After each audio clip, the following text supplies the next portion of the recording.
Princess Seraph walked through the grand hall of the Galactic Council station with her head held high. Her purple robes flowed behind her as she moved, and the crystal crown on her head caught the light from 1,000 stars visible through the massive windows. Everyone who saw her bowed or stepped aside. This was how things should be. She was royalty after all, and her empire controlled half the known galaxy. The station was filled with representatives from dozens of species. Some looked like giant insects, others like walking trees, and some were just clouds of gas in containment suits. Seraph had met them all before. Most were boring. All of them treated her with the respect she deserved. She was here for another tedious council meeting about trade routes and territorial disputes. Her father, the Emperor, had sent her to represent their people. It was supposed to be an honor, but Seraph found these meetings dull. The same arguments, the same compromises, the same pretending that other species mattered as much as the Valkyrians. As she entered the reception area, she noticed the refreshment table had stopped working. The force field that kept the drinks at the right temperature was flickering. Several delegates were complaining. The station staff looked worried and confused. Then she saw him. A human male in dirty work clothes was kneeling beside the table, his hands covered in grease. He had a toolkit spread out on the polished floor, completely unconcerned about the mess. His brown hair was messy, and he had a smudge of oil on his cheek. He looked young, maybe in his late 20s, and entirely focused on his work. Seraph had heard of humans. They were a new species to the Council, barely a decade since first contact. Primitive compared to most galactic civilizations, they had only just developed faster than light travel when the Council found them. The fact that they even had a seat at the Council was surprising to many. The human muttered something to himself and twisted something inside the mechanism. The force field stabilized immediately. The drinks stopped flickering. He stood up, wiped his hands on a rag, and gave a casual thumbs up to the nearest delegate. "All fixed," he said with a smile. "Should work fine now." The delegate, a towering Borkesh warrior with 4 arms, simply grunted and walked away. The human started packing up his tools, still smiling to himself. Seraph found herself walking toward him. She wasn't sure why. Maybe it was curiosity about this new species. Maybe it was boredom. Or maybe it was because he was the only person in the room who hadn't even glanced at her when she entered. "You are part of the human delegation?" she asked, her voice carrying the authority she'd been trained to use since childhood. The human looked up at her and smiled. It wasn't the nervous smile she usually got from lesser species. It was genuine and warm. "Sort of," he said. "I'm Jake Morrison. I fix things mostly. Came along to keep the equipment running." He closed his toolkit and stood up fully. He was tall for a human, she noted, though still shorter than her by a few inches. "You are a technician then," Seraph said. It wasn't a question. It was obvious what he was. "Apprentice, technically," Jake said with a self-deprecating shrug. "Still learning the finer points of alien technology. Your people's force field systems are beautiful, by the way. The way the energy matrices interlock is really elegant." Seraph blinked. An apprentice knew about Valkyrian energy matrices? That was unexpected. Their technology was considered among the most advanced in the galaxy. "You understand our systems?" she asked. "Just the basics," Jake said, waving his hand dismissively. "Enough to fix simple problems. The real experts would laugh at me." Before Seraph could respond, a commotion erupted across the hall. A massive creature, easily 8 feet tall with gray armored skin and claws like swords, was shouting at a smaller delegate. The voice was deep and angry, each word a growl. "You insult my people with your lies," the creature roared. Seraph recognized him immediately. Krelix, a Thronax warrior. The Thronax were one of the most feared species in the galaxy, apex predators from a high-gravity death world. They were stronger and more aggressive than almost any other species. They had a reputation for violence, and had only joined the Council after decades of wars proved that no one could defeat them completely. The smaller delegate, some kind of amphibian species, was backing away in terror. Krelix advanced. His claws extended. Several security officers started moving toward them, but everyone knew they couldn't stop a thrown axe if he decided to attack. The best they could do was try to contain the damage. Sarah felt a touch of fear herself. She had psychic powers that most species lacked, but even her abilities would struggle against a thrown axe in close combat. Their minds were shielded by pure rage and instinct. She noticed Jake setting down his toolkit calmly. Then, to her complete shock, he started walking toward Krelix. "He's going to get himself killed," Seraph whispered to herself, but Jake didn't look afraid. He walked with steady purpose, not running, not hesitating. As he got closer, he called out in a language that sounded like rocks grinding together mixed with deep growls. Krelix's head snapped toward Jake. For a moment, Seraph was certain she was about to witness a human being torn apart. The thrown axe turned fully toward Jake, his claws still extended, his massive chest heaving with anger. Jake said something else in that grinding language. His voice was calm but firm. The impossible happened. Krelix's claws slowly retracted. The massive warrior's posture changed, his shoulders dropping slightly. He responded in his own language, the words shorter and less aggressive. Jake replied, gesturing with his hands in a way that seemed meaningful. He pointed to the small delegate, then to the room around them, then back to Krelix. He was explaining something, but doing it in a way that didn't sound like lecturing or ordering. After a long moment, Krelix huffed out a breath that might have been agreement or resignation. He turned away from the frightened delegate and walked toward the exit. But before he left, he placed one massive clawed hand on Jake's shoulder. It should have been crushing, but Jake just stood there calmly. Krelix rumbled something that almost sounded respectful, then left. The entire hall was silent. Everyone had witnessed what just happened, but no one could quite believe it. A thrown axe warrior had backed down. They never backed down. Their entire culture was built on dominance and strength. Jake turned and walked back toward his toolkit as if nothing unusual had happened. He picked it up and started heading toward a side exit. Sarah found herself following him, her curiosity now burning bright. She caught up to him in a quieter corridor. "What did you do?" she demanded. Jake looked at her with surprise, as if he'd forgotten she was there. "Oh, just reminded Krell that this wasn't the place for that kind of thing." He was upset about some trade negotiation. Valid concerns, actually, but he was going about it the wrong way. "You speak thrown axe," Seraph said. It wasn't a question, but her tone demanded explanation. "A bit," Jake admitted. "Picked it up a while back. Nice guy once you get to know him. He's just got a temper." "Nice?"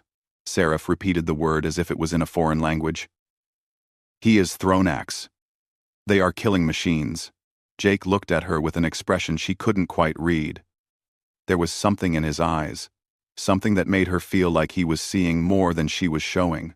"Everyone's more than their reputation, princess," he said quietly. "Even apex predators have their reasons for things. You just have to listen." "How did you know who I am?" Seraph asked. Jake's smile returned. "The crown kind of gives it away. Plus, Captain Grant briefed us on all the important delegates.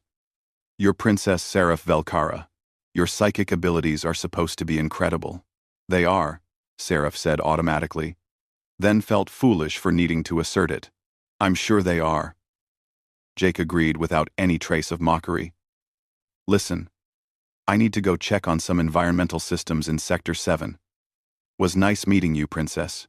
He gave her a small nod that might have been respectful or might have just been casual, then walked away down the corridor. Seraph stood there, watching him go. An apprentice technician who spoke thrown axe, who made an apex predator back down with just words, who fixed Valkyrian technology and treated a princess like she was just another person. Something wasn't right here. Something didn't fit, and for the first time in years, Princess Seraph felt genuinely curious about someone. She made a mental note to find out more about this Jake Morrison. She had a feeling he was much more than he appeared to be. Over the next 2 days, Sarah found herself watching Jake Morrison whenever she saw him. It wasn't difficult. He seemed to be everywhere on the station, always fixing something, or helping someone. She told herself it was just curiosity about this strange human, nothing more. She watched him repair a door panel while chatting easily with a Slith diplomat. The Esith were serpent-like creatures, known for their intelligence networks and paranoid nature. They trusted almost no one. Yet there was Jake, making the creature laugh at some joke while his hands worked on the complex wiring. She saw him in the cafeteria, eating something that looked like it came from Earth. He sat with a group that included a junior Krygon officer, 2 station maintenance workers, and what appeared to be a delivery pilot. They were all different species, all lower-ranked members of their delegations. Jake fit right in with them, sharing stories and listening to theirs.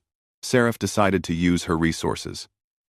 As a princess, she had access to most databases in the galaxy. She started searching for information about Jake Morrison. What she found was frustratingly vague. He was listed as a civilian specialist, attached to the human diplomatic mission. His education records showed he'd studied engineering and xenolinguistics, but many of the details were restricted. His work history had gaps, periods where there was no information at all. She brought her findings to Ambassador Zixthara, the Slith diplomat she'd seen talking with Jake. Zixthara had a reputation for knowing everything about everyone. "Ah, the human technician," Zixthara said, her forked tongue flickering with what might have been amusement. "You are curious about him, Princess? I want to understand what I'm dealing with," Seraph said carefully. "His records are incomplete. Human records often are." Zixthara replied. "They are a young species, but not a stupid one. They understand the value of secrets. What do you know about him?" Seraph pressed. The ambassador's eyes, all 3 of them, focused on Seraph with unsettling intensity. "I know that many apex predators seem to already know him. I know that he speaks languages he should not speak. I know that your own people's nobles treat him with unusual respect for a mere technician." She paused. "I know that appearances can be very deceiving, Princess. Perhaps you should ask yourself why you are so interested in this particular human." Seraph left the conversation feeling more confused than before. She decided to take a more direct approach. That evening, there was a cultural exchange dinner. Different species brought food and entertainment from their home worlds. It was supposed to help build understanding between civilizations. Seraph attended out of duty, expecting another boring evening. She maneuvered to sit at a table near where the human delegation was seated. Jake was there, wearing clean clothes for once, though still simple compared to everyone else's formal wear. He was talking with Captain Lisa Grant, the head of the human delegation. Seraph activated her subtle listening devices, technology that could pick up conversations across a crowded room. She aimed them at the human table. "The negotiations tomorrow will be tricky," Captain Grant was saying. "The Krygon are being stubborn about the mining rights." "They have legitimate concerns," Jake replied. "Their colony ships are already in that sector. Just because we found the asteroid belt first, doesn't mean we should ignore their claim. The Council rules say first discovery grants initial rights," another human at the table pointed out. Jake shook his head. "Rules are important, but relationships matter more. If we push too hard on this, we'll make enemies we don't need. Better to share the resources and make an ally." Captain Grant looked at Jake with an expression that seemed almost like deference. As Jake explained his ideas, Seraph noticed something interesting. The captain was listening to him like he was the one in charge, not her. The other humans at the table were nodding along, taking his suggestions seriously. This wasn't how apprentices were treated. She was so focused on watching them that she almost missed when someone sat down next to her. She turned to find Dr. Helen Torres, another member of the human delegation. The woman was listed as a xenobiologist. "Princess Seraph," Helen said with a warm smile. "I hope you don't mind me joining you. I've been hoping to learn more about Valkyrian culture." Seraph gave a polite smile. "Of course. They talked for a while about various cultural topics. Helen was intelligent and asked good questions. Sarah found herself actually enjoying the conversation. Then Helen casually mentioned Jake. "I see you've met Jake," Helen said. "He's quite good at making connections with people, isn't he?" "He is unusual," Sarah admitted carefully. For an apprentice technician, Helen's smile grew a bit wider. "Jake is unusual for a lot of reasons. He has a gift for understanding people, understanding what they need." She paused. "Tell me, Princess, on your world, do you have people who are more than they seem? People who work quietly behind the scenes to make things happen?" "Of course," Seraph said. "Every civilization has such people." "Then perhaps you understand that sometimes the most important people are the ones who don't demand attention," Helen said. She stood up gracefully. "Enjoy your evening, Princess. And don't judge books by their covers. I believe that's an Earth saying." After Helen left, Seraph sat thinking about that conversation. She looked over at Jake again. He was now talking with the Krygon officer she'd seen him with before. The Krygon was laughing at something Jake said. Krygon rarely laughed. They were almost as fierce as the Thronax. The next day brought the emergency drill. The station ran them regularly to keep everyone prepared for disasters. Alarms blared, and automated voices directed people to evacuation points. Seraph followed the protocols, moving with her guards toward the designated safe zone. But she kept watching Jake. She saw him immediately head not toward safety, but toward the command center. She saw Commander Kyle Peters, who was supposedly Jake's superior officer, actually ask Jake what they should do. "Make sure the civilian sectors are evacuated first," Jake was saying. "Check the environmental systems in sections 3 and 7. Those have been having issues." Peters nodded and started giving orders that were really Jake's suggestions. Other station personnel were listening to Jake too, taking his advice without question. Then the real crisis hit. An explosion rocked the station. Not a drill. An actual emergency. A cargo ship had collided with the station's outer hull, breaching one of the civilian sections. Chaos erupted. Alarms changed pitch. People were screaming and running. Seraph's guards tried to pull her toward safety, but she resisted. She wanted to see what would happen. She wanted to see what Jake would do. She watched him transform. The casual, friendly technician disappeared. His expression became focused and calm. He moved with quick efficiency, organizing people, directing the response. He grabbed emergency equipment and headed toward the breach site. Sarah followed, ignoring her guards' protests. She was a princess, but she was also trained in combat and crisis management. She wouldn't hide while others were in danger. She reached the damaged section to find Jake coordinating a rescue team. The team included 3 Thronax warriors, 2 human security officers, and several station personnel. All of them were taking orders from Jake without question. "The breach is in compartment 47B, Jake was saying, studying a data pad. "Life support is failing. We have maybe 10 minutes before everyone in there is dead. Standard evacuation routes are blocked by debris. We cut through?" one of the Thronax suggested, flexing his claws. "Too slow," Jake said. "We'll use the maintenance tunnels. They run parallel to the main corridors." He looked at the group. "It's going to be tight, and there's going to be fire and possible structural collapse. Anyone who doesn't want to risk it." "I understand." No one moved to leave. They all looked at Jake like he was someone they would follow anywhere. They moved into the tunnels. Sarah followed, staying back enough not to interfere. The tunnels were dark and filled with smoke. She could hear the groaning of damaged metal. It sounded like the station was tearing itself apart. Jake led them through the maze of passages with absolute confidence. He seemed to know exactly where he was going, despite the darkness and confusion. When they reached a junction blocked by debris, he found an alternate route without hesitation. They burst into compartment 47B from an access panel. Inside were about 20 civilians, various species, all terrified and choking on smoke. Some were injured.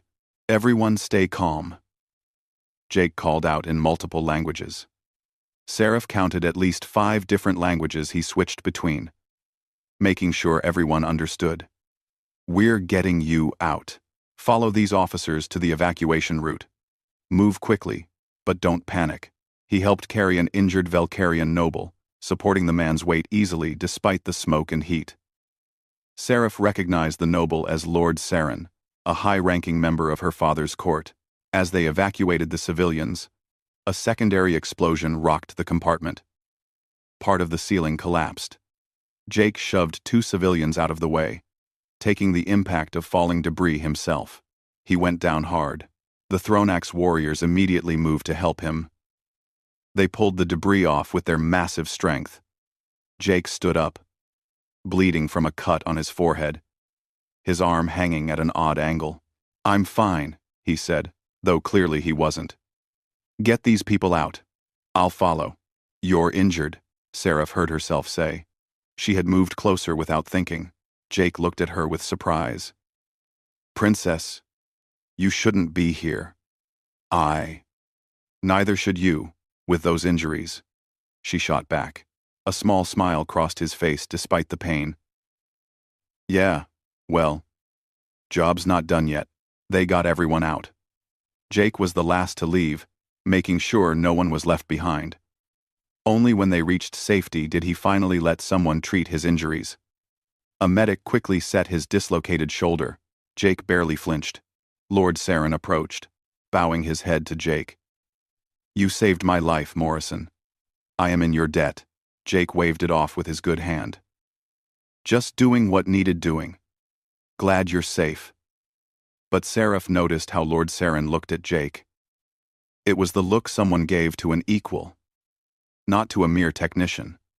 It was respect, genuine and deep. After things calmed down, Seraph finally cornered Commander Peters. "Tell me the truth," she demanded, using her royal authority. "What is Jake Morrison really?" Peters looked uncomfortable. "Princess, I don't have clearance to—" "I don't care about clearance," Seraph interrupted.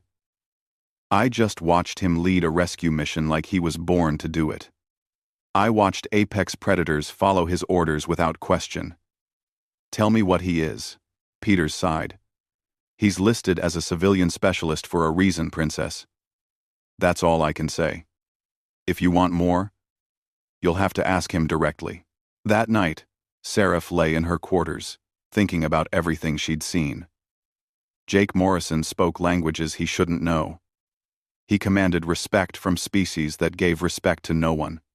He led rescue missions with the skill of a trained military officer. He fixed technology, negotiated disputes, and made apex predators back down. What kind of apprentice could do all that? The answer was obvious.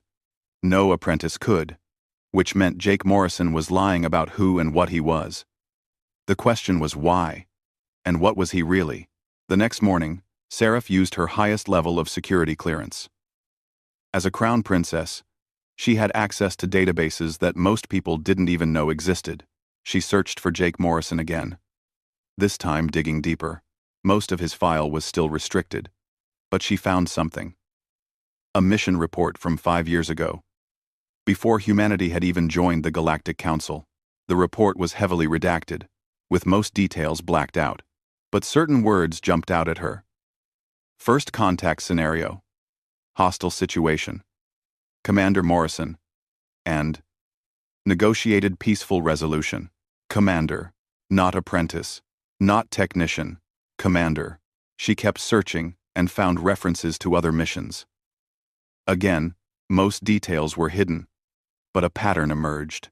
Jake Morrison had been involved in multiple first contact situations with species throughout the frontier regions. Some of those species were known as extremely dangerous.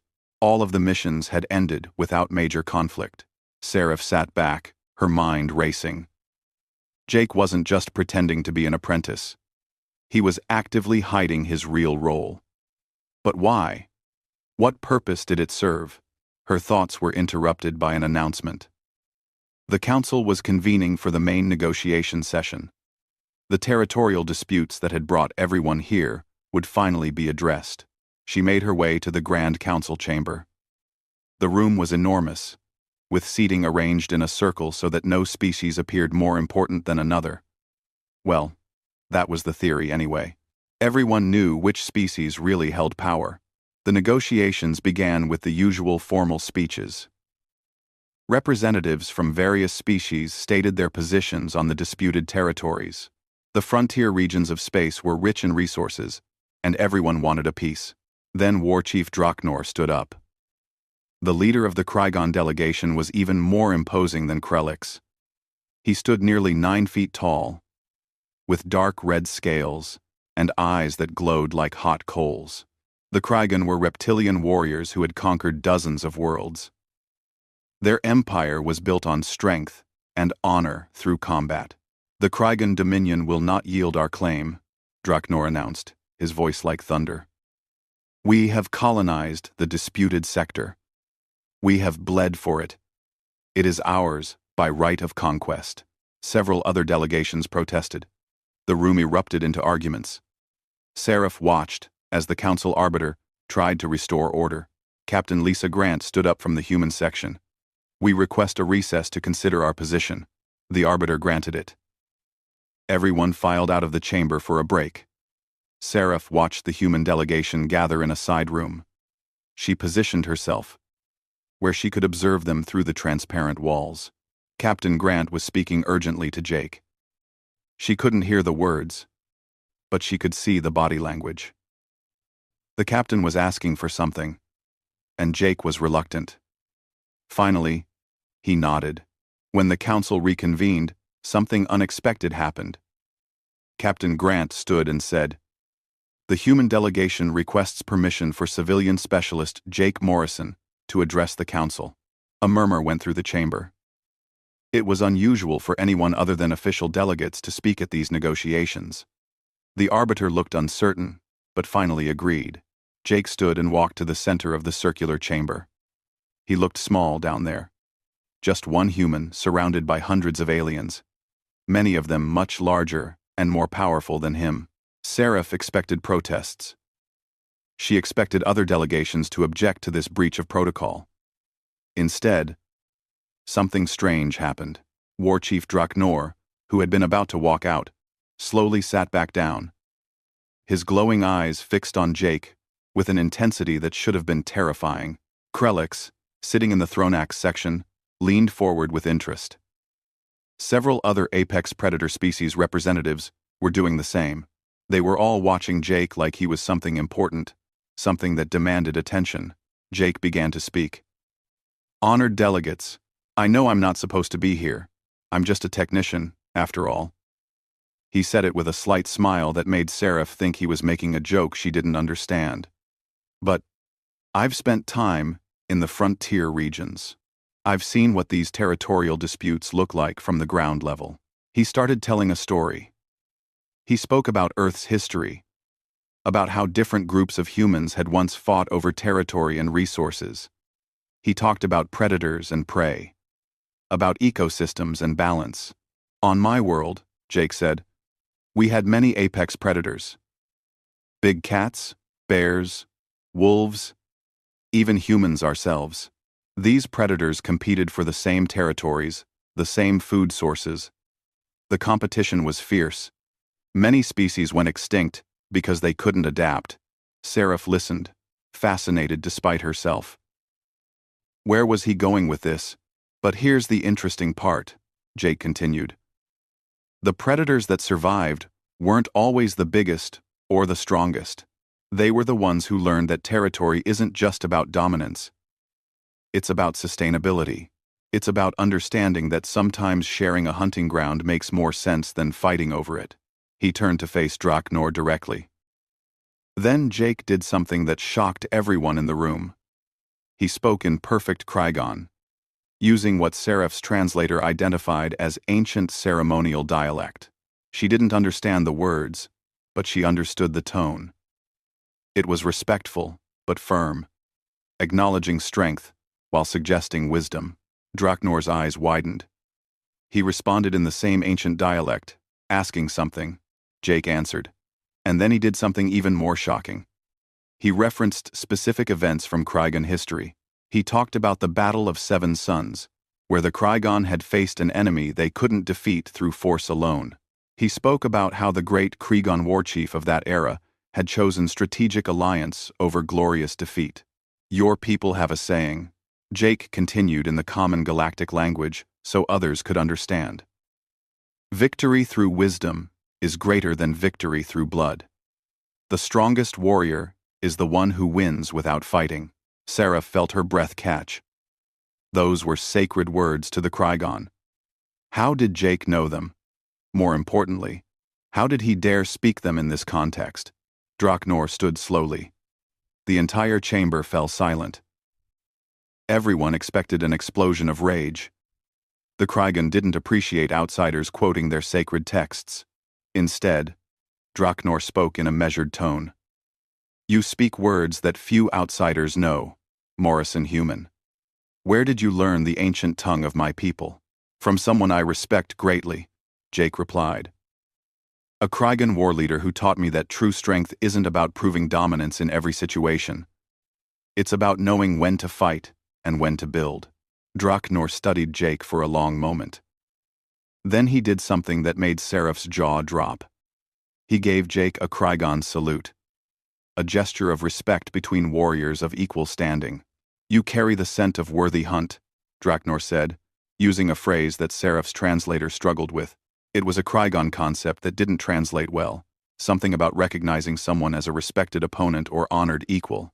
The Krygon Dominion will continue negotiations, Draknor announced. But I request that Morrison Human be present at the discussion table. His perspective would be valuable. Other delegations started nodding in agreement. Even species that normally opposed anything the Krygon wanted were agreeing. They all wanted Jake at the negotiation table. The session adjourned for the day. As delegates filed out, Seraph noticed many of them approaching Jake. Apex predators who normally wouldn't give a human the time of day were shaking his hand, talking with him, treating him like an equal. She cornered her advisor, Elder Seer Miranda, who had been watching everything with her ancient, knowing eyes. What just happened? Seraph demanded. Miranda smiled, a rare expression on her weathered face. You witnessed something rare, child. You saw apex predators recognize one of their own. But he's human, Seraph protested. They're a young species. They're barely even spacefaring. Young, yes. Miranda agreed. But consider this, Princess. Humanity comes from a death world. Their planet had gravity, temperature, extremes, predators, diseases, and countless other threats. They survived not because they were the strongest or the fastest, but because they were adaptable, because they learned to work together, because they became the apex predator, not through physical superiority, but through intelligence and cooperation. Seraph shook her head. That still doesn't explain Jake. He's one human. How does he command such respect? Have you ever considered, Miranda said softly, that perhaps you've been looking at this backwards? You assumed Jake Morrison was pretending to be more than an apprentice. What if he's actually pretending to be less than he really is? Those words haunted Seraph for the rest of the day. She used every resource at her disposal to dig deeper into Jake's background. She finally found a contact, someone who had served on a frontier outpost years ago. The contact was a Borkesh merchant who had worked in the frontier regions. When Seraph mentioned Jake Morrison's name, the merchant's 4 eyes widened. Morrison human? The merchant said. I know that name. He came to our station during the three-way crisis. What crisis? Seraph asked. 5 years ago, in the Theta sector, the merchant explained. 3 apex predator species, all claimed the same system. Thronax, Krygon, and the Vorkesh swarm. All 3 had ships in the system. All 3 refused to back down. We thought there would be war. What happened? The humans sent a small expedition, just 1 ship. The other species thought they were prey, coming to be eaten. But then this one human, Morrison, he went to each species alone. He met with their leaders, ate with them, hunted with them, fought with them. By the end of 2 months, all 3 species had agreed to share the system. The merchant leaned closer. I was there. I saw him with the Thronax war pack. They accepted him as packmate, something they never do with outsiders. I saw him face a Krygon champion in ritual combat and fight him to a standstill. I saw him navigate Vorkesh swarm politics, which even we don't fully understand. He turned enemies into allies. Seraph felt cold. What is he? What's his real position? Officially, I don't know, the merchant said. But unofficially, he's what humans call a bridge builder. Someone who goes into impossible situations and makes them possible. Someone who speaks the language of apex predators because he is one, just a different kind. That night, Seraph couldn't sleep.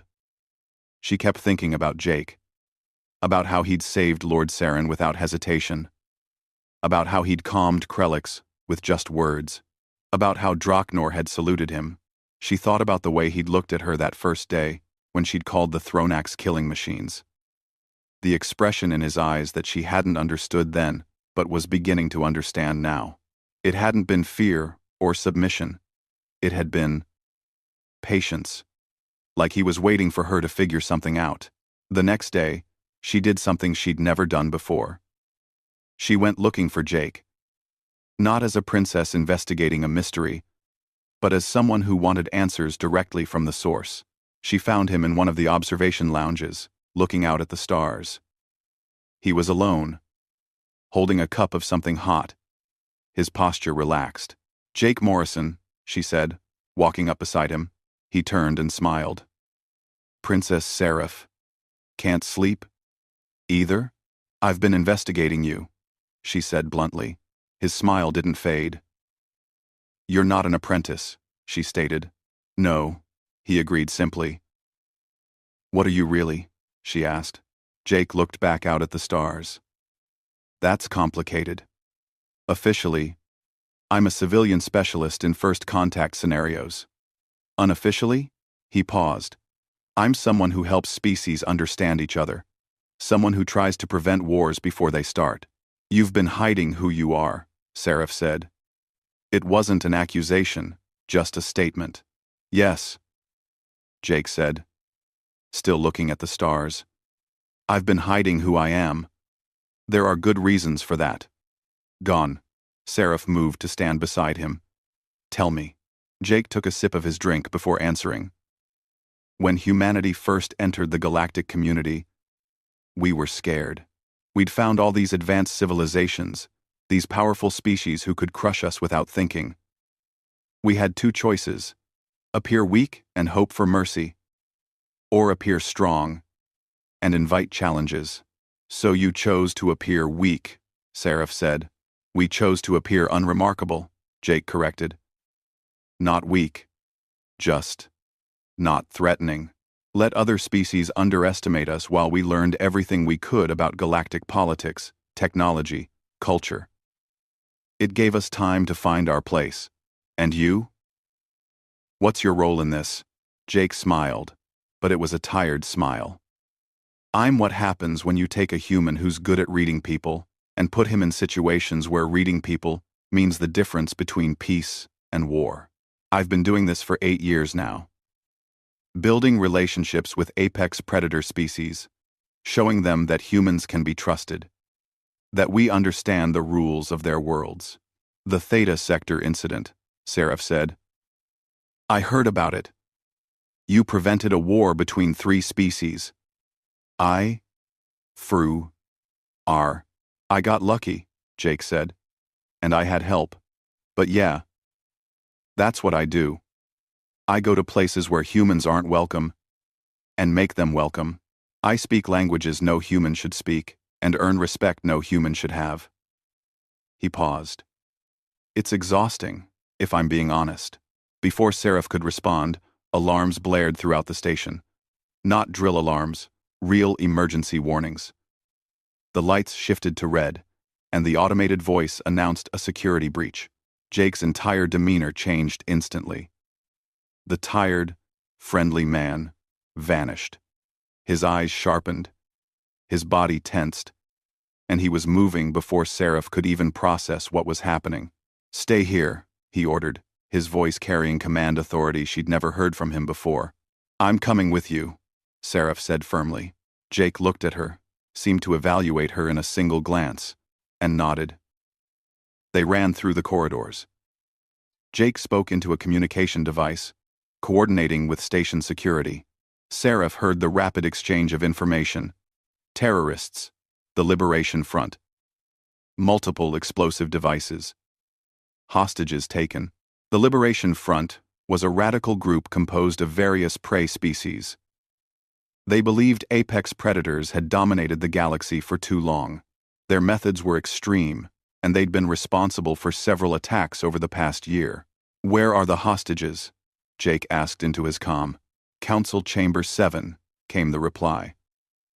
"They've got at least 30 delegates trapped, including War Chief Draknor," Jake cursed under his breath. Of course they targeted him. Status of the terrorists? At least 10 armed subjects.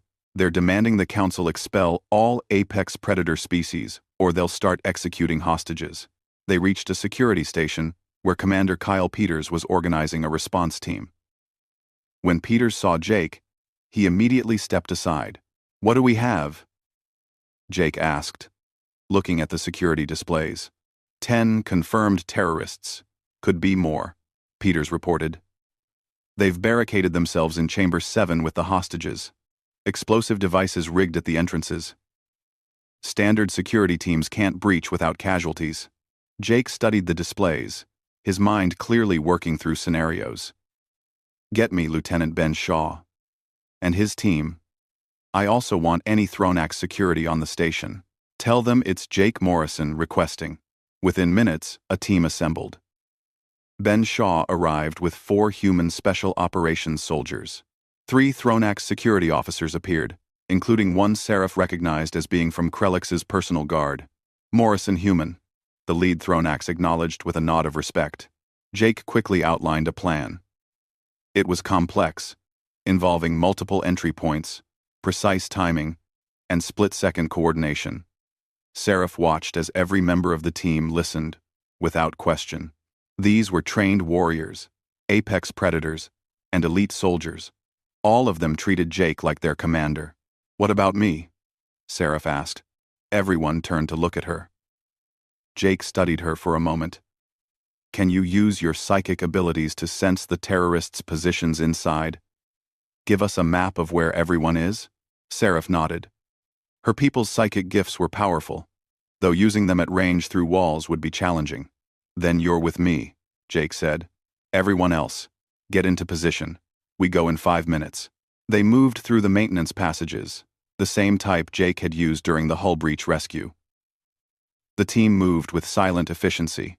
Seraph reached out with her mind, sensing the life forces inside the chamber. 32 hostages, she whispered to Jake. 10 armed terrorists spread throughout the room. 3 near the main entrance, 2 watching the hostages, 5 positioned around the chamber. Jake nodded, relaying the information to his team through hand signals. They reached their entry point, an access panel in the ceiling above the chamber. Jake looked at his team, then at his chronometer. 60 seconds, he mouthed. Seraph's heart was pounding. She'd been trained in combat like all Velkarian royalty. But this was different. This was real. Lives depended on what happened in the next few minutes. Jake counted down with his fingers. 5, 4, 3, 2. They breached. Everything happened fast. The team dropped into the chamber in perfect coordination. The Thronax security officers went straight for the terrorists near the hostages, their natural speed and strength overwhelming the attackers before they could react. Jake and Ben Shaw's team moved like they shared one mind, each covering the other, advancing on the remaining terrorists with practiced precision. Seraph watched in awe as Jake disarmed one terrorist, disabled another, and secured a third in the span of seconds. One of the terrorists reached for a detonator. Jake shot it out of his hand with a weapon he'd acquired somewhere. The terrorist screamed and dove for it. Jake was faster, kicking the device away and restraining the terrorist in a hold that looked effortless, but Seraph knew was incredibly effective. Within 90 seconds, it was over. All 10 terrorists were subdued. 0 hostage casualties. 2 minor injuries among the rescue team. War Chief Draknor stood up from where he'd been held, his massive frame unharmed. He looked at Jake with an expression Seraph was beginning to recognize. Respect. Deep, genuine respect. "You came for us," Draknor said. "Of course," Jake replied, as if there had never been any other option. "Couldn't let anything happen to my favorite negotiating partner." Draknor laughed, a deep rumbling sound. "You are strange, Morrison human. You fight like apex predator, but you protect like prey guardian." "What are you?" Jake smiled. "Just someone trying to keep the peace." Medical teams arrived to treat the hostages. Station security took the terrorists into custody. Jake coordinated everything, making sure every detail was handled properly. Seraph watched one of the terrorists spit at Jake as they dragged him past. "You're a traitor to prey species everywhere. Helping those monsters. Those killers." Jake looked at the terrorist with something like pity. "They're not monsters. They're people, just like you. The difference is, they're learning to build instead of destroy. You should try it sometime." After everything was secured, Jake finally allowed a medic to look at him. He'd taken a hit during the rescue.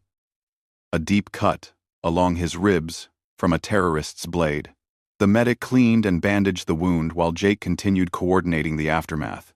Sarah found herself standing next to Krelix, who had arrived after hearing about the incident. "Your humans saved many lives today," Krelix rumbled. "Including lives of my people." "He's not my human," Seraph said automatically, then wondered why she'd felt the need to clarify that. "He should be someone's human," Krelix said. "Humans are pack creatures. Morrison human is strong but lonely. I see this." The massive Thronax turned his head to look at Seraph. "You watch him much. You are interested." "I'm curious about what he really is," Seraph said. "He is bridge," Krelix said simply. "He is the path between predator and prey, between war and peace. He is what humans call hope. Rare thing in galaxy." A young Thronax approached, and Seraph recognized him as Rax Thor, Krelix's son. The young warrior looked at Jake with open admiration. "Father, can I speak with Morrison human?" Raxthor asked. "Go," Krelix agreed. Seraph watched as Raxthor approached Jake nervously. Jake looked up, smiled, and gestured for the young Thronax to sit. They talked for several minutes, Jake clearly answering questions and offering advice. 5 years ago," Krelix said to Seraph, "my clan was trapped on Death Moon by enemy force. We fought hard, but we were losing. Morrison human came with small team. He could have left us to die, could have claimed our territory for humanity. Instead, he fought beside us. He bled with us. He saved my son's life." Krelix's voice became softer, which for a Thronax was still quite loud. "After battle, I asked him why. Why help us? We were enemies to humanity then. He said something I never forget. He said, 'Because it was the right thing to do. Because your son deserves to grow up with his father. Because maybe if I help you today, you'll help someone else tomorrow.'" The massive warrior looked at Seraph with his predatory eyes. "That is when I understood. Morrison human is not prey pretending to be predator. He is predator who chooses kindness. Most dangerous thing in galaxy is strong creature that controls its strength." Those words echoed in Seraph's mind as she watched Jake finish his debriefing with station security. He was exhausted. She could see that. The wound in his side had to hurt, though he showed no sign of it. But he kept going, making sure everyone was safe, everyone was cared for. Captain Lisa Grant approached him, spoke quietly. Jake shook his head at something she said, then finally nodded. They walked together toward the human delegation quarters. Seraph realized something in that moment. She'd spent her whole life being taught that strength meant power, that respect came from dominance. But Jake Morrison had shown her something different. He had power but chose not to display it. He commanded respect not through dominance, but through action. He was strong enough to be kind, powerful enough to be gentle, and somehow, that made him more impressive than any apex predator she'd ever met. Later that evening, Seraph sent a formal request through diplomatic channels. She wanted to speak with Jake Morrison privately, not as an investigation, not as an interrogation. As someone who wanted to understand, the message came back within an hour. Jake agreed to meet her in one of the station's private conference rooms. When Seraph arrived, she found him already there, looking out the window at the stars. He'd changed clothes, and the wound on his side was properly bandaged, but she could see the exhaustion in his posture. "Thank you for meeting me," Seraph said as she entered. Jake turned and gave her a small smile. "Of course. Though, I have to admit, I'm curious why a princess wants to talk to a fake apprentice technician." Seraph sat down at the table, and Jake joined her. For a moment, they just looked at each other. Then Seraph asked the question that had been burning in her mind. "Why do you pretend to be less than you are?" Jake leaned back in his chair, considering his answer. "It's not about being less. It's about being underestimated. When people think you're not important, they relax around you. They say things they wouldn't say otherwise. They don't feel threatened, so they don't get defensive. But you're important," Seraph insisted. "Why hide it?" "Because the moment everyone knows what I can do, I become a target," Jake explained. "I become someone to challenge, someone to test themselves against. Apex predators respect strength, but they also feel compelled to measure themselves against it. If I walk into a room as Commander Morrison, war hero, first contact specialist, suddenly every warrior there wants to prove they're stronger." He gestured to the window, to the vast expanse of space beyond. "But, if I'm just Jake, the friendly technician who fixes things, then I can actually talk to people. I can build relationships. I can find peaceful solutions before pride and honor demand violence." "That seems like a heavy burden," Seraph said softly. "It is," Jake admitted.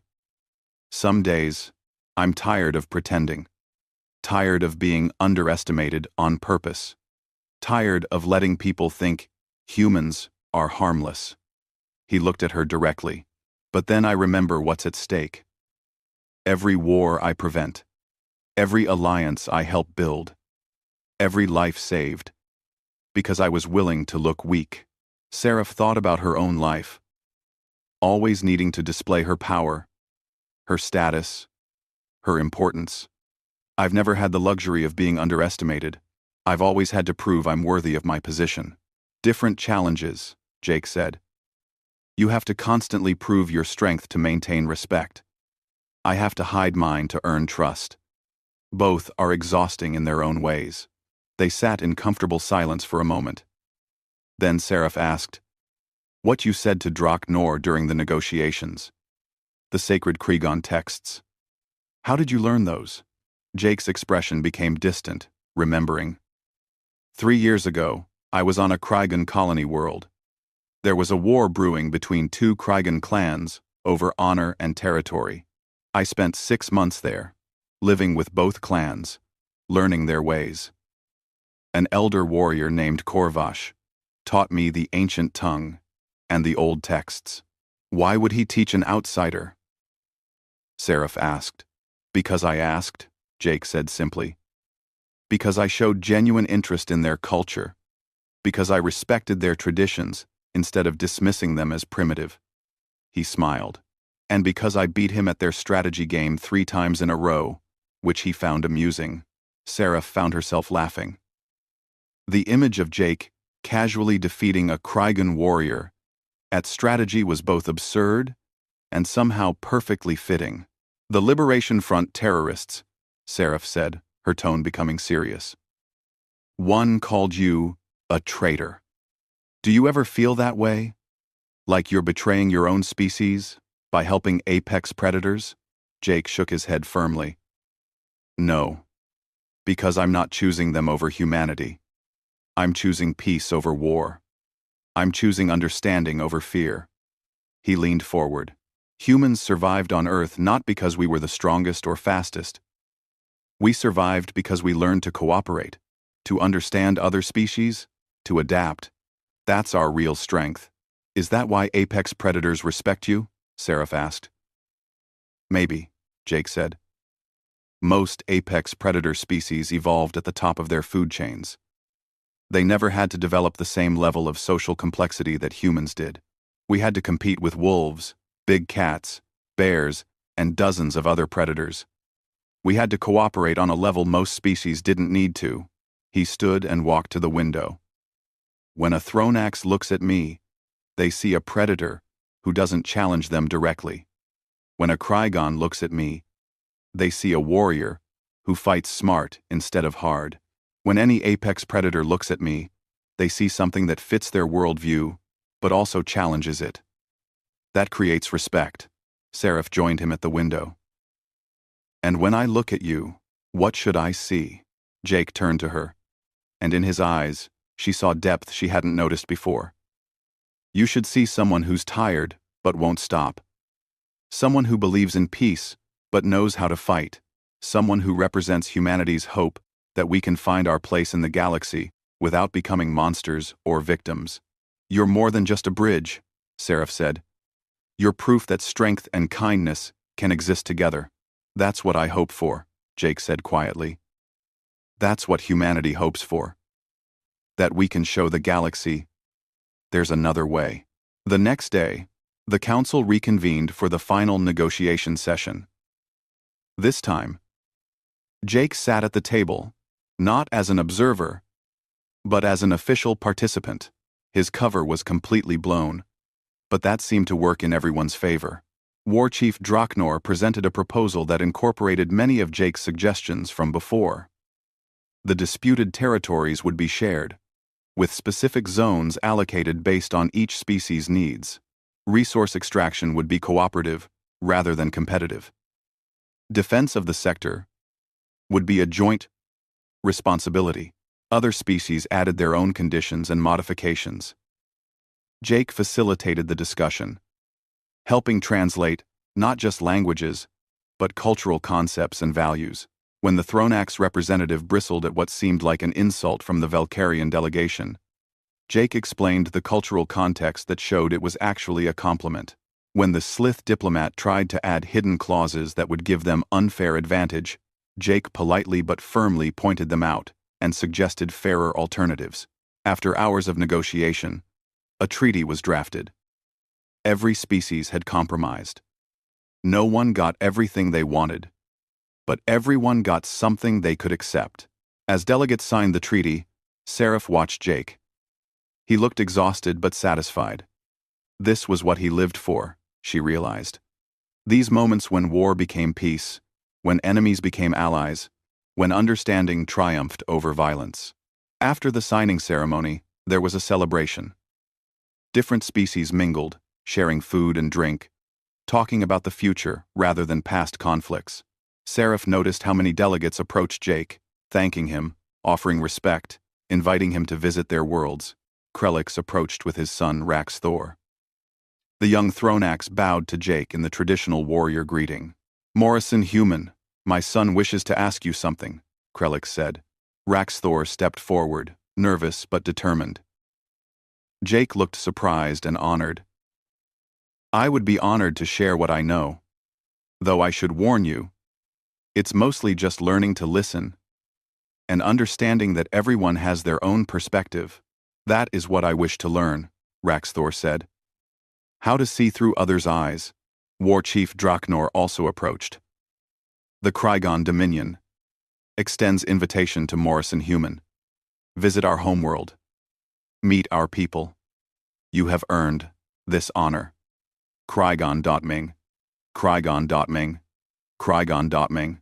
I'd like that, Jake said. Thank you, War Chief. Seraph felt a strange emotion as she watched these exchanges. It took her a moment to identify it. Pride. She was proud of Jake, proud of what he'd accomplished. proud of what he represented. Later, as the celebration wound down, Sarah found Jake alone again, standing in an observation area.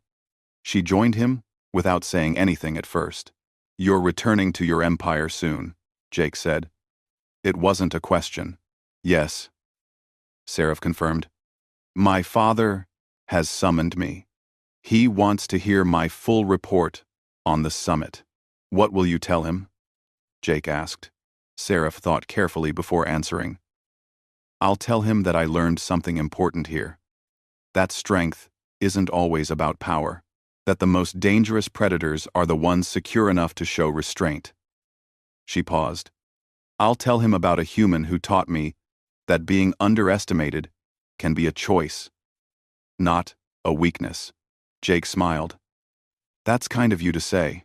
"It's the truth," Sarah insisted. She turned to face him fully. "I came here thinking I understood the galaxy, thinking I knew what strength meant, what power meant. You showed me I was wrong." "You weren't wrong," Jake said gently. "You just had an incomplete picture. We all do. That's why dialogue matters. That's why people like us need to keep building bridges."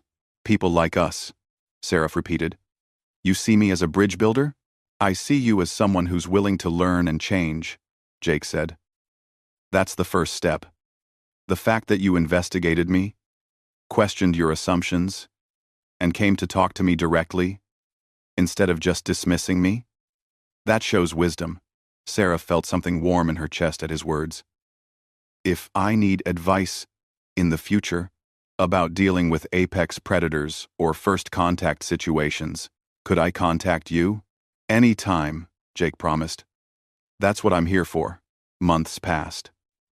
Sarah returned to her empire and found herself thinking often about the lessons she'd learned at the summit. When faced with aggressive species on their borders, she applied Jake's principles. When her advisors recommended shows of force, she instead suggested dialogue and understanding. It worked more often than not. The Valkyrian Empire's reputation began to shift from fearsome power to respected wisdom. Seraph's father noticed the change and praised her growth as a leader. Then came a new crisis. A species called the Zorkath had been discovered at the edge of Valkyrian space. They were aggressive, technologically advanced, and clearly apex predators. Early encounters had been hostile. War seemed inevitable. Seraph's military advisors recommended assembling a fleet to intimidate the Zorkath into submission. Her father was inclined to agree.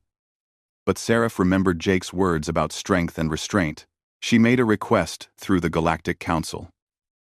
Would civilian specialist Jake Morrison be available for consultation? Jake arrived 2 weeks later. When Seraph saw him step off the transport, she felt a genuine smile cross her face. He looked the same as before, dressed in simple clothes, carrying a worn bag, looking like nothing special. But she knew better now. She knew what he really was. "Princess Seraph." Jake greeted her warmly. "It's good to see you again." "Jake," she replied, using his first name comfortably now. "Thank you for coming." They walked together through her palace, and Seraph briefed him on the Zorkath situation. Jake listened carefully, asking questions, taking mental notes. "So what do you think?" Seraph asked when she finished. "Can we avoid war?" Jake was quiet for a moment, thinking. Then he said, "I'd like to meet them, talk to them, learn about their culture, and what they want." He smiled that familiar smile. "It's amazing how many wars can be avoided if you just take time to understand the other side." "My father wants a show of strength," Seraph admitted. "Then show strength through wisdom," Jake suggested. "Show them that Valkyria is strong enough to offer peace instead of demanding submission. That's the strength that lasts." Together, they planned an approach. Not a military fleet, but a small diplomatic vessel. Not demands, but dialogue. Not intimidation, but genuine interest in understanding the Zorkath. When they met the Zorkath leaders, Jake did what he did best. He listened. He learned. He found common ground. And slowly, carefully, he built a bridge between two species that had seemed destined for conflict. Seraph watched him work, and she found herself learning new techniques, new approaches, new ways of thinking about problems. She participated in the negotiations, applying everything Jake had taught her, everything she'd learned from watching him. After 3 weeks of intense negotiation, they achieved what many thought impossible. The Zorkath agreed to peaceful coexistence. Trade agreements were drafted, cultural exchanges were planned, war was averted. On the last night before Jake returned to human space, Seraph invited him to walk in her palace gardens. The twin moons of her homeworld cast silver light over the carefully maintained plants. "You've done well," Jake said as they walked. "The way you handled the negotiations, the respect you showed the Zorkath while still maintaining your authority. That was impressive." "I had a good teacher," Seraph replied.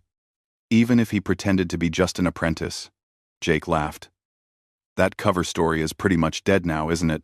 "Maybe that's not such a bad thing," Seraph suggested. "Maybe the galaxy needs to see what humans really are." "Maybe," Jake agreed. "Though I think I'll keep being underestimated for a while longer. It still has its advantages." Rate 1. I maybe underestimated. I decepti. They reached a quiet spot overlooking a reflecting pool. Seraph turned to face him. "Jake Morrison, I want you to know something. You changed how I see the galaxy. You changed how I see leadership, strength, and what it means to be powerful. Thank you for that." Jake looked genuinely touched. "You're welcome, Princess. But really, you just learned to see what was always there. The potential for peace exists in almost every conflict. Sometimes people just need someone to point it out." "Will you come back?" Seraph asked. "When we need your wisdom again?" "Whenever you call," Jake promised. "That's what friends do. Friends." Seraph realized that's what they'd become. A human bridge builder. And a Valkyrian princess. An unlikely friendship, but a real one.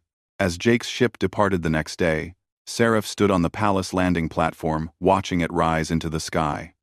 Her advisor, Elder Miranda, joined her.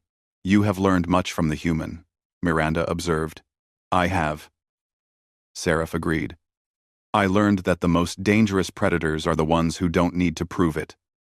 I learned that strength without wisdom is just violence. I learned that being underestimated can be a choice. And sometimes, the best choice." "And what will you do with these lessons?" Miranda asked. Seraph watched Jake's ship disappear among the stars. "I'll use them to make our empire better. Stronger not through fear, but through respect.